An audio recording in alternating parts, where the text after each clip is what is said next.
નમસ્કાર, હું છું ગોપી ગાંગર અને આપ જોઈ રહ્યા છો નિર્ભય ન્યૂઝ. મારી સાથે અત્યારે તમને સ્ક્રીન પર જગદીશ મહેતા દેખાઈ રહ્યા છે. આજે વાત કરવાની છે વરિષ્ઠ પત્રકાર સાથે, અને કારણ કે એમનો એક ફોન કોલ જે છે એ વખતે પહોંચ્યો હતો પરેશ ગોસ્વામીની સભામાં, અને પરેશ ગોસ્વામીની સભામાં જે એમને કીધું એ વિશે આપણે સમજવું છે. કારણ કે ખેડૂતોની જે અત્યારની સમસ્યા છે, પરેશ ગોસ્વામી કહી રહ્યા છે કે ખેડૂતોનું દેવું માફ થવું જોઈએ, અને સરકારે અત્યાર સુધીમાં 10,000 કરોડના પેકેજની ઘોષણા કરી છે. જગદીશભાઈ, આપની પાસેથી સમજવું છે કે ઘોષણા કરવી 10,000 કરોડ રૂપિયા અને સાથે ખેડૂતોના દેવું માફ કરવાની વાત, આ બધાને આપ કઈ રીતે જોઈ રહ્યા છો? ગોપીબેન, આજે 10,000 કરોડ એ આમ બોલતી વખતે જે આપણે ભાર મૂકીએ છીએ ને, એટલે એમ લાગે છે કે હો. પણ સામે પાછા 56 લાખ કિસાનો ઈ નથી બોલતા, એટલે એની ઉપર ભાર નથી મુકાતો કે ભાઈ આ પીડિતો કયો કે જેને નુકસાન થયું છે એ લોકો કયો, એની સંખ્યા 56 લાખ છે. ક્યાં 56 લાખ, ક્યાં 10,000 કરોડ? એટલે આવી એક તો સ્થિતિ છે કે ભાઈ જે સરકાર મોટે પાયે, નો ડાઉટ કે સરકારની પરિભાષામાં વાત કરો તો ઇતિહાસનું સૌથી મોટું બીજા નંબરનું પેકેજ છે, એમાં ના નહીં. આની પહેલા મહારાષ્ટ્ર સરકારે 31,000 કરોડ રૂપિયાનું બજેટ બહાર પાડ્યું હતું. એટલે દેશમાં આ બીજા ક્રમનું છે. પણ એ સરકારી તમારે રેકોર્ડ સ્થાપવા હોય તો, દસ્તાવેજીકરણ કરવું હોય તો, પણ તમે 1,008 રસોઈનો ભોગ ધરાવો ભગવાનને, જેને અન્નકૂટ કહેવાય, એનાથી પૂજારીને કઈ હું તમને કહું ઓડકાર આવે? હવે સંખ્યા તો છે 1,008, એમ કે 1,008 જેટલી મીઠાઈથી માંડીને ભોગ ધરાવે, વાત સાચી. પણ પૂજારી હોય કે ભક્ત હોય, એને ઓડકાર ક્યારે આવે? એને એકાદ ઢેફલું એના મોઢામાં જાય તો. 10,000 કરોડ 100% જાહેર કર્યું છે, એમાં ના નહીં. પણ શરતો લાગુ, ઈ ફૂદડી હજી વાંચવાની કે કહેવાની બાકી છે. કોને ક્યારે કઈ રીતે શું મળી જશે એ હજી બધું અધ્યાર છે. અધ્યાર છે એટલે આકાશમાં છે, હજી એનું નીતિ નિર્ધારણ થયું નથી. અત્યારે સીધી વાત કરી, 2 હેક્ટરની મર્યાદામાં 44,000 રૂપિયા, આ સીધી વાત કરી. બીજી કાંઈ જીતુભાઈ વાઘાણીએ બીજી વાત નથી કરી. તો એમાં પાછું કઈ નવીન નથી, ઈ તો અગાઉથી હાલ્યું જ આવે છે કે આ પ્રકારનું જે હોય, જે સ્ટેટ ડિઝાસ્ટર ફંડ જે છે એમાંથી આ રીતે જ આપવાનું, નોર્મ્સ પ્રમાણે, ધારાધોરણ પ્રમાણે. તો નવીન કઈ નથી. નવીન શું છે? ખાલી સંખ્યા, એટલે આંકડો 10,000 કરોડ. પણ જાહેર કરવું અને ખેડૂતને મળવું, એ બે વચ્ચે જે આટી ઘૂટી કાયદાની છે ને, એ દુનિયાભરની છે. આપને કહું ગોપીબેન, 2024ની જુલાઈ મહિનામાં આવું જ એક વરસાદના અનિયમિત વરસાદને કારણે પેકેજ જાહેર કર્યું હતું, 319 કરોડ રૂપિયા. બિલકુલ.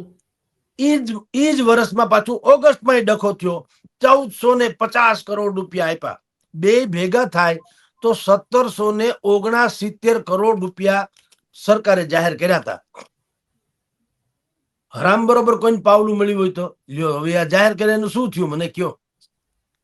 કારણ કે પછી એમાં જે ફૂદડું હું કઉ છું ને, શરતો લાગુ, ઈ એવી હોય કે એમાં કઈ કોઈનો મેળ પડે નહીં. ફિગર જાહેર કરી દો, પણ કાંઈ નહીં. અત્યારે તમને કહું ગોપીબેન, આપણા બધા જ સંગઠિત અને અસંગઠિત ક્ષેત્રના જેટલા શ્રમિકો છે, એમાં હું ને તમે આવી જઈએ, જ્યાં પત્રકાર તરીકે છીએ. ત્યાં સામાન્ય નિયમ શું છે કે 15 લોકોથી વધુ તમારી કંપનીમાં કામ કરતા હોય તો એને 7મા અને 8મા પગાર પંચ જેવું જે કહેવાય છે, ઈ સહિતનું માનદ વેતન સરકારે જે ધારાધોરણ ટૂંકમાં નક્કી કર્યા એ મળવું જોઈએ.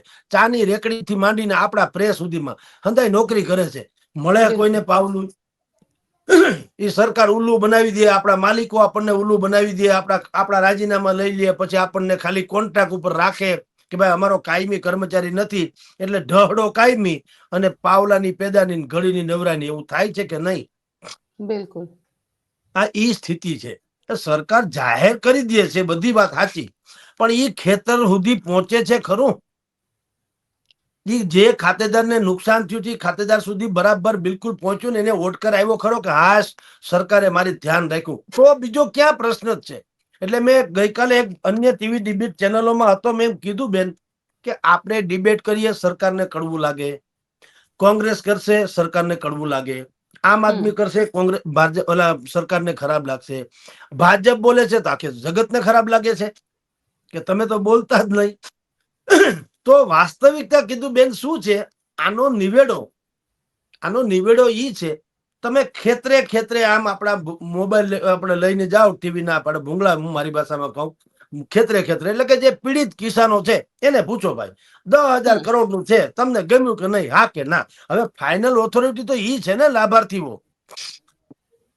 ઈ જો એમ કે ભાઈ પ્રમાણમાં ઠીક છે, કાંઈ વાંધો નહીં, આટલું મળી ગયું, બહુ સારી વાત છે, તો આપણે રાજી છીએ, સારું. સરકારને પણ ઉપાધિ નહીં, મારે તમારે ઉપાધિ નહીં, પણ રાજી નથી થતા. અને તમે ખાલી જાહેરાત કરી દીધી 10,000 કરોડની, એટલે આ અમારા ચૂલા થોડા હંધરુકાઈ જાય. હંધરુકાવવું એટલે ચૂલાનું પેટાવવું. તો આપણે જે પરિભાષામાં વાત કરીએ ગોપીબેન, એને પછી અમુક વક્ર દ્રષ્ટાઓ અથવા આપણા આલોચકો સમજ્યા વગર શું કે છે કે ભાઈ તમે ડાયરાની ભાષામાં વાત કરો છો, એમ કે એની સાથે એને તથ્યો સાથે લેવા દેવા નથી, એમ આવું બધું મેં સાંભળ્યું છે. ભલા માણા, આ ડાયરાની ભાષા નથી, આ ભાયડાની ભાષા છે. તમારા મોઢામાં મગ ભરાઈ ગયા હોય તો ભગવાન જાણે, તમે ન બોલો. અમારી કોઈ પછડી દબાણી નથી, દબાણી ભલે ફાંહીએ ચડાવી દઈએ. જે વાત કરવાની છે એ પત્રકારો કરવાની છે, જે અત્યારે પરેશ ગોસ્વામી વગેરે કરી રહ્યા છે, પાલભાઈ આંબલિયા. હવે એમાં તમે એમ ના માનો કે આ બધા તથાકથિત અસંતુષ્ટો અથવા તો વિપક્ષો ભેગા થયા છે, કારણ કે ત્યાં ભાદરકા વાળા બાપુ પણ ભેગા થયા છે, રેશમાબેન છે, પાલભાઈ આંબલિયા છે, પરેશ ગોસ્વામી છે, ત્યાં બધા લોકો ભેગા થયા છે. હવે તમે એને ખેડૂત ગણો કે કોંગ્રેસ, પાલભાઈ કોંગ્રેસમાં છે, ભાદરકા વાળા બાપુ આમ આદમીથી અસંતુષ્ટ છે, રેશમાબેન આપમાં છે, કે જે હવે આમ બધું આમ બધું તમે ગોઠવણ.com કરો તો તમને એમ લાગે કે સરકારની વિરુદ્ધની વાત છે, પણ મૂળ તો ખેડૂતની વાત છે. તો 10,000 ખેડૂત સાંભળવા ક્યારે ઉભા થયા હોય? કોઈ પાગલ છે? કોઈને ટાઈમ છે અત્યારે?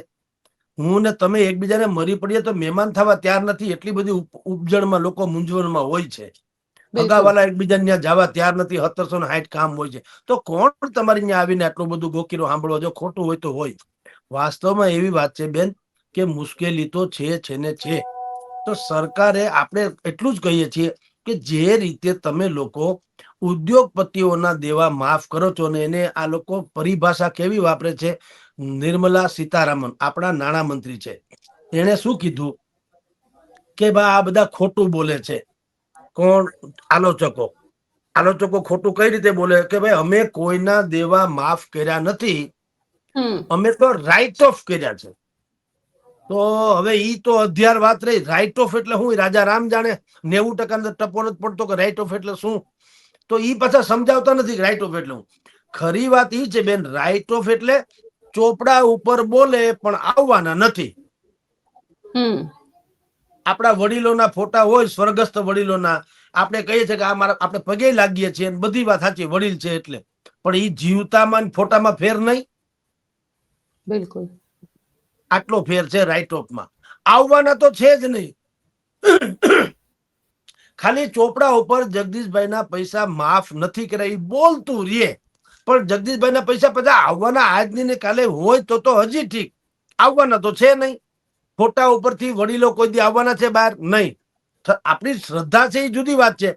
આપણે પુષ્પહાર કરીએ, એને બધું શ્રાદ્ધ વગેરે કરીએ, એને થાળ ધરાવીએ, એ બધું સમજ્યા, પણ એ બધું મનોવૈજ્ઞાનિક ને. રૂબરૂ અત્યારે જેમ બાપુજી કે ભાઈ કે માં કે બેઠા હોય એમ રૂબરૂ તો આવવાના છે નહીં. એવી રીતે આ રાઇટ ઓફ જે છે એ શ્રાદ્ધ જેવું છે. તમે ધરો, એ ખાઈ લીધા માની લેવાનું, કારણ કે કોઈ દી રૂબરૂ કોઈ ચર્ચા થવાની છે નહીં. તો નિર્મલા સીતારામન જેવા બૌદ્ધિક રાજકારણીઓ પ્રજાને ઉલ્લુ બનાવવા આવા શબ્દો પ્રયોજે કે વિપક્ષો ખોટી તડાપીટ બોલાવે છે. અમે એકે ઉદ્યોગપતિનો એકે રૂપિયો માફ નથી કર્યો, અમે તો રાઇટ ઓફ કર્યો છે, અથવા તો સહકારી પરિભાષામાં જેને NPA નોન પ્રોડક્ટિવ એસેટ્સ, એને ટૂંકમાં કહેવાય એનપીએ. એટલે હું કાંઈ કાંદો કાઢી લેવાનું નથી, એનું ગુજરાતી ભાષા ઈ થાય નોન હમ પ્રોડક્ટિવ એસેટ્સ. આ બધા છે ને રૂપાળા રૂપાળા નામ એવા સરસ આપે કે તમે આપણને લાગે આ તો હું હશે. નોન પ્રોડક્ટિવ એસેટ્સ એવડું મોટું નામ છે એનપીએ કે આપણને લાગે કે ક્યાંક હશે કે ગમે ત્યારે આજની કાલ ફૂટી નીકળશે ઝરણું ને ઉઘરાણી પાછી આવશે. હરામ બરોબર એક પાવલું આવે તો નોન હમ પ્રોડક્ટિવ એસેટ્સ એટલે કે આમાં કાંઈ કાંદો કાઢી લેવાનો નથી, એ હાથ ખખેરીને વયા ગયા. તો આપણી પરિભાષા આ છે. એટલે હું જે કઈ વાત કરીએ છીએ આપણે ઈ કાઠિયાવાડી લેંગ્વેજમાં કરું છું, ઈ લોકોને ગોળતું નથી. એમ કે તમે ડાયરાની હમ ભાષામાં વાત કરો. પરેશ ગોસ્વામી પણ ડાયરાની ભાષામાં જ વાત કરે છે, પાલભાઈ આંબલિયા પણ ડાયરાની જ ભાષામાં વાત કરે બિલકુલ. છે. ભાદરકા વાળા શું કામ? એને જે વાત કરવી છે, ડિલિવરી જેની સામે દેવી છે એને સમજાવવું તો જોઈએ કે નહીં. અને અને સીધું સરકાર સીધું ખેડૂતોને સમજમાં આવવું જોઈએ, બિલકુલ, સૌથી હા, એના મહત્વની વાત મગજમાં એ તો છે. ઉતરવું જોઈએ. બિલકુલ બેન, એને સમજાવ. નરેન્દ્ર મોદી શું કે છે કે અમે દુનિયાની સામે આંખથી આંખ મિલાવીને વાત કરીશું. એને એની ભાષામાં પેલા તો અમે અમારી ભાષામાં એમ કે વાત કરીશું, ભારતની ભાષામાં અમારી. એટલે અને એ નહીં સમજે એને એની ભાષામાં સમજાવશું. એ જે ભાષામાં સમજતા હોય એ ભાષામાં. એ તો મોદી સાહેબ પોતે કે છે. તો આપણે પણ હમ એ જ કરીએ છીએ કે આપણો જે વર્ગ છે, તમને ને મને જોનારો સાંભળનારો, એને કંઈક સમજાવવું તો જોઈએ બિલકુલ. કે કવિ પણ શું કહેવા માંગે છે. જી પણ સર અહીંયા એ સમજવું છે તમારી પાસેથી કે જે રીતે હવે પરેશ ગોસ્વામી કહી રહ્યા છે કે ખેડૂતોના દેવા માફ થવા જોઈએ અને એમને 3 માંગ પણ સરકારની સામે મૂકી દીધી છે ખેડૂતોને લઈને. તમને લાગે છે કે રાહત પેકેજની અનાઉન્સમેન્ટ થયા બાદ હવે આ વસ્તુ શક્ય છે ખરી? બેન, શક્ય તો હોય જ ને બેટા. જુઓ, એક વસ્તુ કહું બેન, હમ કાયદો માણસ માટે છે, માણસ કાયદા હાટું નથી. બિલકુલ. તો ફ્લેક્સિબલ શું કામ ન થાય? વડાપ્રધાનની સભા હોય, અહીં ડોમ બોમ બની ગયો, પછી રાતોરાત કેન્સલ થાય તો શું થાય? નથી કેન્સલ હમ થઈ જતું? આ બધી તૈયારી સત્યાનાશ થાય છે કે નહીં? વડાપ્રધાન હમ નથી આવવાના, જો પતી ગયું. તો આ બધો ખર્ચો ઈ કેમ થાય છે? નહીતર કોઈ દી સાંભળ્યું કે ભાઈ ગમે એમ થાય આ ડોમ બંધાઈ ગયો ને એટલે વડાપ્રધાન આવવું જ પડે? એવું ના હોય. કોઈક દી કઈક ડખે ચડી જાય, ના આવે તો ગોળ્યું, બીજું શું થાય? માથે પડે અવસર. એવી રીતે તમે 10,000 કરોડ ઓકે તમે જાહેર કરી દીધા, પણ પરેશ ગોસ્વામી શું કે છે કે પાક ધિરાણ. પાક ધિરાણ હમ શું હોય છે? અમારે જયારે ખેતરમાં કઈ વાવવું હોય ને, તો અમે સહકારી મંડળીઓ પાસેથી 7% દરે અને નેશનલાઇઝ બેંકો પાસેથી 5 કે 6 જે ટકા લેતા હોય તે એના દરે અમે પેલા તો ધિરાણ લીધું હોય. એના ઈ ધિરાણ મળે ને, એમાંથી અમે લોકો લઈએ બિયારણ, એમાંથી લઈએ ખાતર, એમાંથી કરીએ મજૂરીનો ખર્ચો. ઈ 7% દરે હોય. તો ધિરાણ તો લોકોએ ભરી દીધું, કારણ કે આ તો હાવ છેવાડે વરસાદ આવ્યો ને, પાક થઈ ગયો હમ તો પછી આવ્યો. એટલે બધાને હતું કે ભાઈ ધિરાણ આપણે ભરી શકીશું, કારણ કે પાક તો સારો થયો હતો આ વખતે. એટલે એ પાક ધિરાણ લીધું તું અને બધું પાક ધિરાણ લઈને માલ બરાબર તૈયાર થઈ ગયો ખેતરમાં, અને કુદરતને કરવું ને આ માવઠું આવ્યું ને સત્યાનાશ થઈ ગયો. તો જે ધિરાણના પૈસા તમે અત્યારે જે મદદ કરો છો એ શું છે? 1 હેક્ટરના 24,000 ખાલી. હમ અને એ 2 હેક્ટરની મર્યાદામાં, એટલે 48,000 થી વધારે 1 રૂપિયો કોઈને મળે એમ નથી. બે ઘડી માની લ્યો. હવે એને હેક્ટરે 15 લાખનું નુકસાન થયું હોય તો 45 કે 50,000 રૂપિયાનું આવે હું? મને કયો બેન. વાત સાચી. એટલે પરેશભાઈ એમ કે છે કે તમે એક કામ કરો, જે રીતે 2 હેક્ટરની મર્યાદામાં તમે 48,000 કરોડ 48,000 રૂપિયા આપવાની વાત કરી, એવી રીતે 2 હેક્ટરની મર્યાદામાં પાક ધિરાણ માફ કરી દો. ભલે પછી ગમે એટલું થયું હોય. પાક ધિરાણ ધારો કે મેં 10 લાખ રૂપિયા લીધા, પણ 2 હેક્ટરની મર્યાદામાં 3 લાખ રૂપિયા માફ થાય તો ખેડૂતને થોડુંક રાહત, બહુ મોટી રાહત છે ને. કારણ કે સૌથી મોટો ડખો ઈ છે, બિલકુલ. બેંકો પાસેથી લ્યો ને એટલે એની નોટિસ આવે તમારા ઘરે, હમ પૈસા ભરી જાવ હપ્તાના, તારીખ ચૂકશો તો વળી એમાં વ્યાજ ઉપર વ્યાજ લાગશે ને વગેરે વગેરે. તો દહેશત સૌથી મોટી ઈ હોય.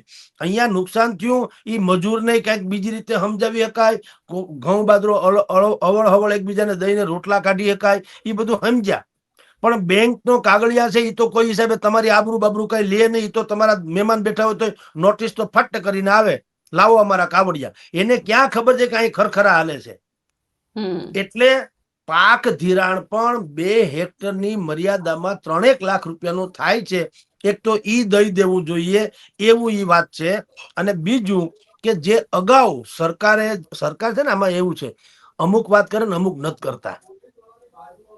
3 લાખ રૂપિયા સુધીની લોન સરકાર એમ કહે છે કે અમે એક પણ પ્રકારની ગેરંટી વગર લોકોને આપીએ છીએ, ખેડૂતોને, બરાબર, 3 લાખ સુધીની. ઓકે, પણ બિલકુલ. કઈ રીતે? પેલા તમે ભરો 7% દરે વ્યાજ સહિત રિટર્ન કરવામાં એકેય વખત મોડું ન પડ્યા હો તો તમને બીજું પેલા 1 લાખ મળે, પછી પાછો 1 લાખ મળે, એમ કરીને 3 લાખ મળે.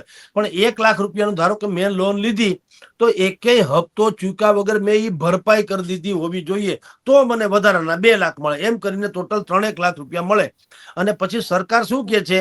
વ્યાજ વગરની, ગેરંટી વગરની. પણ કઈ રીતે? પેલા મારે ભરવાનું વ્યાજ, પછી એમ કે છે કે 3% લેખે તમે ધારો કે મેં 10,000 રૂપિયા વ્યાજના ભર્યા, તો કેન્દ્ર સરકાર એમ કે છે કે 10,000 માંથી 7,000 જે છે એ રાજ્ય સરકાર અને 3,000 કેન્દ્ર સરકાર મારા ખાતામાં નાખી દે. ક્યારે? હું બધી ભરી દઉં પછી. એટલે મેં તો વ્યાજ સહિત બધું ભરી તો દીધું, હવે મારા ખાતામાં આવે ત્યારે. હવે પરેશભાઈ નું પણ એવું કહેવાનું હતું આજના ઓલામાં કે 3,000 રૂપિયા કેન્દ્ર સરકારે એને નાખવા તો નાખી તો દીધા, રાજ્ય સરકારે જે નાખવા જોઈએ એ હજી એક રાતી પાય કોઈને મળી નથી. તો આ છેતરપિંડી ન થઈ, એટલે એની આ માગણી છે. અને એટલે જુનાગઢમાં એને સંમેલન કર્યું છે. હવે અત્યારે આપણે ચર્ચા કરીએ છીએ ત્યારે કદાચિત સંમેલન પૂરો થયું પૂર્ણ હશે. થઈ ગયું છે. હા, અને એ જશે કલેક્ટર કચેરીને અલ્ટિમેટમ આપવા, આવેદન નહીં, અલ્ટિમેટમ.